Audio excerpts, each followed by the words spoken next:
So we're back at Superbooth. You made it into the main hall. You know playing with the big guys. Oh, is that right? I just got to pick a table. I didn't know. Okay. And well, we talked about this 2 years ago. We did. Yeah, 2 years ago I had an early prototype. And now it's finished. Now it's finished. We're shipping we made 100 and we're shipping those out, we think, next week or the following. And we're in process of getting ready to make more. And we've made a lot of changes since a couple years ago, aside from just completing it. We've implemented several new features and overall made it more capable and, changed a few places and things on the layout to make them more user-friendly.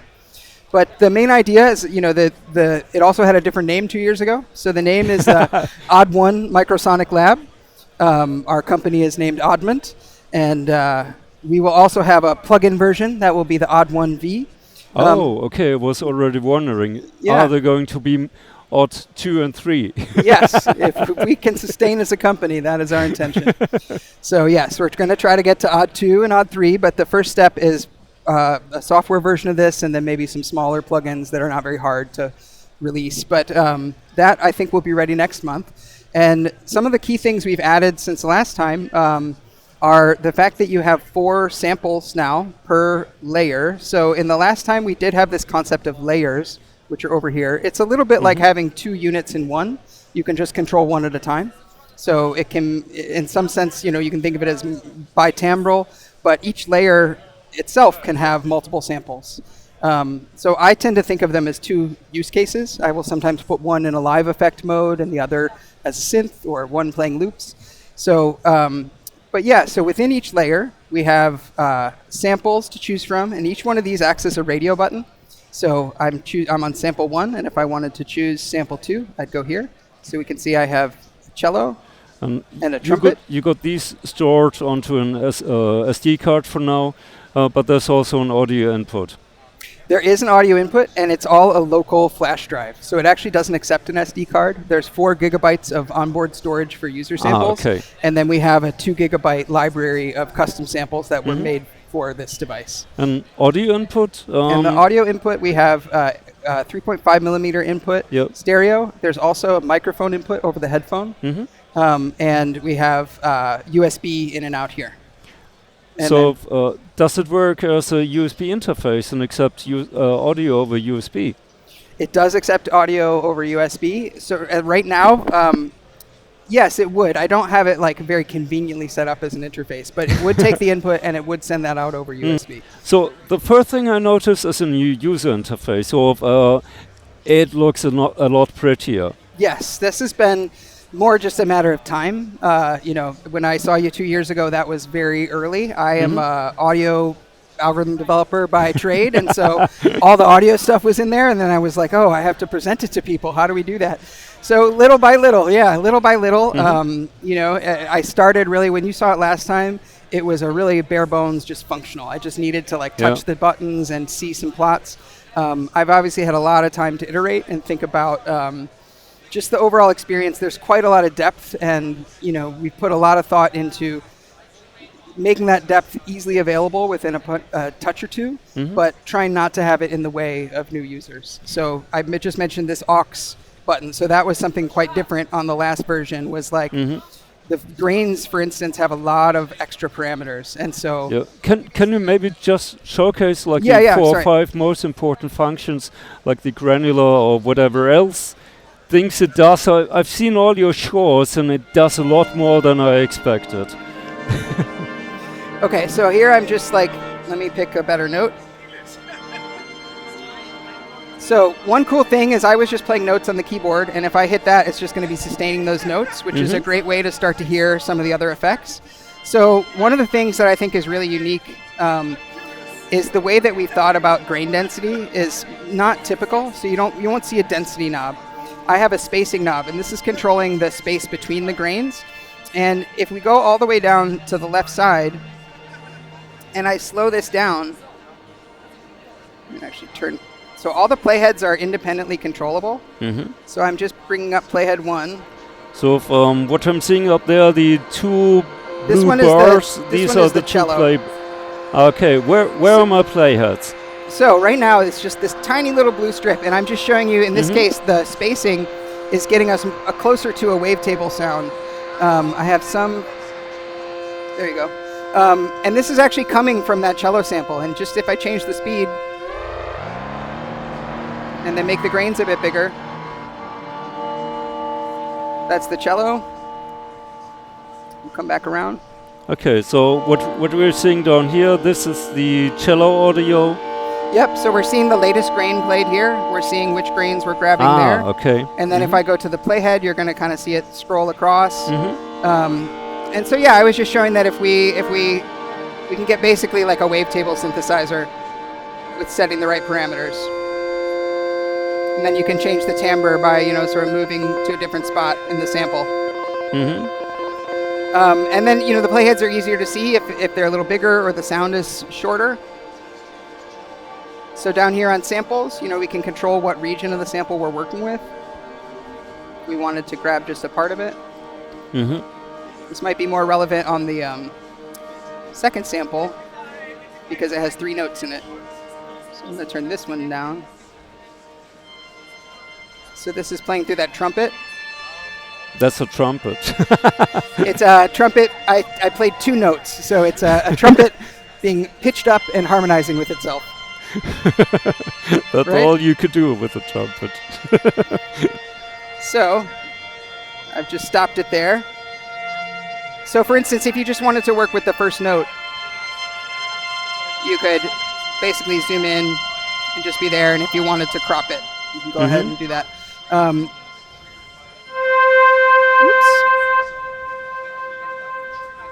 And then, another really nice feature, I'm going to pick up a different patch to show this. So I saved some, or recorded some samples, so it's asking me if I want to save them or just throw them away. So it comes with a whole lot of patches. It's going to come with a lot of patches. They'll all be in this part of the library called Odd. You can save your own user patches here. And is this only an audio library of already presets applied to that? It's like full presets, so there'll be a lot of patching and a lot of examples really of how to use a lot of the functionality. And then if you also want to just change the sample itself, we have a very large library of samples here. It's a similar functionality. You go here, choose this. This is Rhodes. Again, if you've stored user samples, they're over here. You can either record them in or transfer them over USB. And the Odd library has a lot of samples, mostly organized in How do I transfer them over USB? Does this behave like an external drive? Yes. So by default, it won't show up. But once you go, this is the system menu in here. And it has a few different things. You can do some audio setup. You can do some setup of the control signals. And then there's a general area. And so if I hit USB disk here, when it's connected to a computer, it would... Well, it goes up with this page. That's actually a small bug. It's not connected to a computer, so I shouldn't have done that. But you would connect it to your computer, you'd transfer the samples, and you'd eject it, and then it would come back to normal. Because that's not supposed to do that, I think I'm actually going to have to restart it. So we are, we are released, but we're also, it's a beta units. We're selling 100, and folks are well aware that there's still a little bit of polishing to go. We have all the features implemented, but there are a handful of things like that, where there'll be a few bugs we're still tracking down. Yeah, but restarting only, it takes like 20 seconds? It takes about 20 seconds, yeah. It's a Linux-based computer inside, and so it does take a little bit of boot time. We did add, the lights turning on, so at least immediately when you hit the power, it's on. But okay, so we're back up and running, and what I wanted to show is that we have something called the time path, which allows you, it's like an envelope dedicated to moving through the sample, the speed of the sample. So I have it set up right now where it's going to play forward and then sustain as I hit a note. Let me turn it back up a bit. So you can see the blue playhead, or the grains themselves, kind of moved from the beginning, and then they move again at the end. That allows you to get the transient or the articulation of a note, but then sustain somewhere that's harmonic. It also, in this case, like if I just let it play, you'll hear that there's actually 2 pitches. probably need a little more level. But yeah, so, you know, it allows you to, maybe if you have arpeggio or something like that, you can just kind of work with one of the samples. Can I tell it only play F major? We have that partially implemented. So that is on the kind of to-do list of features. There is, here in the layer, each layer, you can control the tempo, and there will be a scale that is going to allow you to work within, many different modes. You want to be in Phrygian or Lydian, you can be there. Goddesses. And the way that this is going to work to begin with is that, and I say to begin with because we're very open to user feedback. We can certainly make some edits, but it will be like if you play a C and you put it in Ionian, it'll be, you know, quantizing as you modulate things or as you randomize things. It would basically play a C major scale if you play C. It would be a D major scale if you play D. So if you wanted it to be all within one key as you play across the keyboard, that would be a slightly different feature. So I just want to be clear there that like you'd be sort of like... Speaking of which, this one over there is MPE? Yes, this is MPE, and it does support MPE. So we would go into MIDI, and we can choose, each layer can choose to receive all channels, or it can be put into MPE mode, or it can be put into just a single channel. And does this receive MPE over USB now? It does, yeah. Over both USB and the TRS input, it would receive MPE. Okay, yeah, I didn't see that. You got a tiny TRS connected. And the nice, you know, everything is modulatable, and the way you modulate things, you hold that down. And so the MPE functions are really no different. It's just, you know, MPE shows up as multi-dimensional when it's pitch bend, aftertouch, and brightness. Yeah. So if you don't have MPE turned on, those are just single dimensional. And then once you turn MPE on, you just basically have to connect the dimensions where you want. And that would be, I notice it gets very deep very quickly. Do you have a proper manual up for that? Sorry, say one more time. Do you have a proper manual done by now? I do have a manual, yes. And I've tried to make the manual very, not like a big dense list of every function, but more of a walkthrough, you know, and as much as we can. So there's definitely some breakouts of how to do certain functions and some overall just like design overview before you have to like dive in. So I think it's one where you can get oriented without having to read the whole thing. And do you have, I don't know, a forum or something where users can help users when it goes over the head? Yes, so we have started a Discord. Right now we've only sent that to the people that have ordered. But we do plan to open that up. And so that's a good place to, get, you know, that I've already seen that happen where some people have had a unit. I have about 10 people that have a unit right now. And so I can already see them explaining how things work to the people who haven't quite gotten one yet. Yeah, because I'm also always worried, like there are so many functions and then you can do a shift function and access something else. And I'm really afraid it's getting over my head, but can you maybe just show the basic functions? Record audio, apply a granular filter on it, and that's it, and save it. Yeah, okay, cool. So let's say we want to just start from scratch, okay? So I'm just going to clear this patch spot, and I'm going to say new, okay? So now I'm going to go to the samples function, and we don't have any samples. If we wanted to record a sample, so let's say I am going to just record this. It's just doing a little bass sequence. Okay, so I'm going to go and hit aux, hit record. I'm going to record the arm, so now we hear this coming through the input. It's connected over the 3.5 millimeter. I'm going to record that.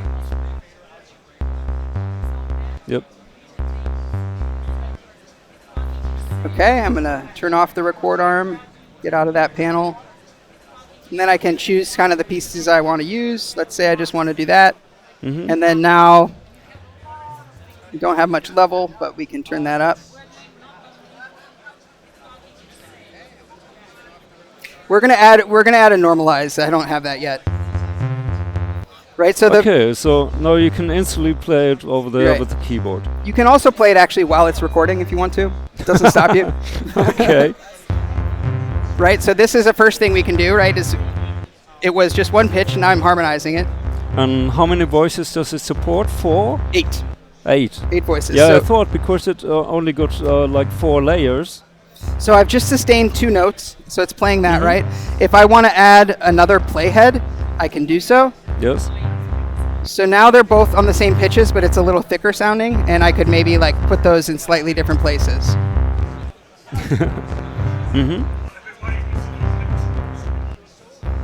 And maybe I want to slow it down a little. And this is already where the granular kicks in. Correct, yeah. And then one of the main things you can do is, right, I'm picking different grain sizes. It'll sound very different. Yes. These are very big grains. These are very tiny grains. When you get really small, it gets really crunchy because you can't support harmonics anymore. There's not enough periodicity when it's like 1 millisecond long. So you can get really crunchy sounds if you want to. These will take the grains in reverse. So let's be here, and then the spacing is going to get more of them. You can kind of see they're closer together. Yeah, I was going to ask, because usually granular synths can turn anything into a drone. Yes, so you can definitely do so.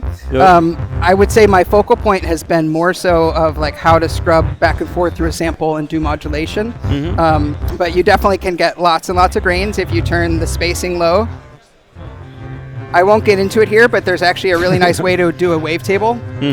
Basically, if you sort of slow it down and you're taking just one piece, it can be very much wavetable-like. Yep. Or you can get kind of something in between, right, as you're playing along. Does it have built-in effects or anything? Yes. So these are all the grain parameters. We have modulators on the white, and then effects over here. So if we have a low-pass filter. And then, I mean, there are a bunch of different styles of filters. You know, low pass. Oops, wrong knob. High pass, band stop, comb filters. And there's 2 filters per voice. So by default, these are in parallel, but you can put them in series. Oh, okay. And then there's like a distortion, bit crush, and compression. There's also 2 of those. So this one I put on distortion. Yeah.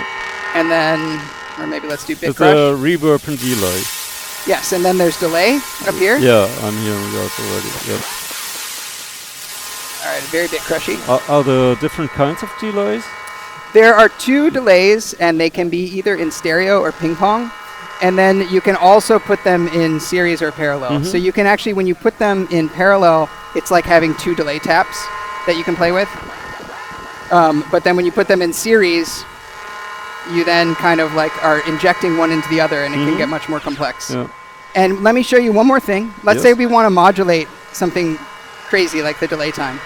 I hold that down, and I'm going to connect LFO1. And that's as simple as that. You just hold something down, and you connect it. So now we can see those delay times moving, and we're getting a lot of pitchy effects because of it. Great. And let's say I want a little less, though. You know, I would just basically go to the LFO. And how can I save this now? Okay, so now we want to save it. We would go up to System, and it has been saving these as sort of local changes. I loaded the default settings patch, and then you can see there's an asterisk saying it's not the same as what's in the library. And so now we want to save it permanently, and I'm going to hit Save, and we can call it, let's call it Test, or... the keyboard's a little tricky. We're going to add the, Test Superbooth 2026. I will do something shorter. Oh, come on. So, test. So we just saved it. And we'll add a way for you to, use the knobs to move through the letters as well. And if you want to load something else now, it's all in one folder. You don't have to dive into different layers of folders. It's all accessible in one layer. Yes, but you could if you wanted to. There is freedom to organize, like when you connect over a computer and you're going to load from like the deeper library. Our library is actually organized in a few different folders. So we have a few gigabytes. Well, actually, the patches right now are not. My apology. The samples are. But so the patches are right now just in a flat list. We may add categories. We may not. In your user folder, you do have freedom to organize it offline on your computer if you want to, and then you would navigate it. And then if you want to load something, so let's say, boom, I just loaded that. Just to see how long it takes. That was it. They're actually loading as you change them. So let me get this back off of this. Yeah, I was wondering because the red light was still on. Okay, this is actually in the live effect mode. This patch was, so it's actually doing that processing live. One of the really cool things about the live mode is you can still play it like a keyboard. Okay, so it's like repitching the input based on the keys I'm playing. Wow. And now it's going to stop, but so you can actually harmonize with yourself and do lots of fun stuff. If you're playing multiple pitches, this will sustain those. So now it's doing the live effect, and you still have the ability to like modulate whatever you want and change it in real time.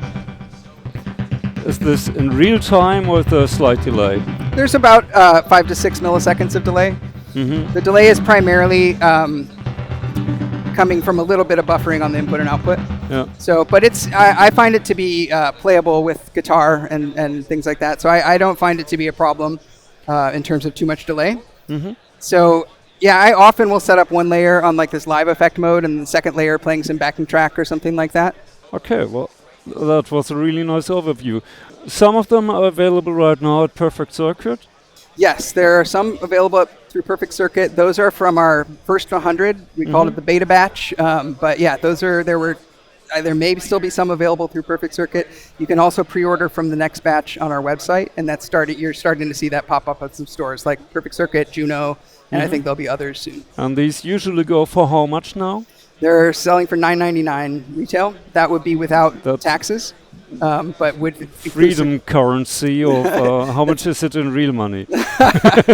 Don't make me translate. I don't know the current exchange rate. I just said it where I live. I apologize. Okay. Yeah, I'll look it up. Okay. Well, thanks very much. Yeah. Thank you.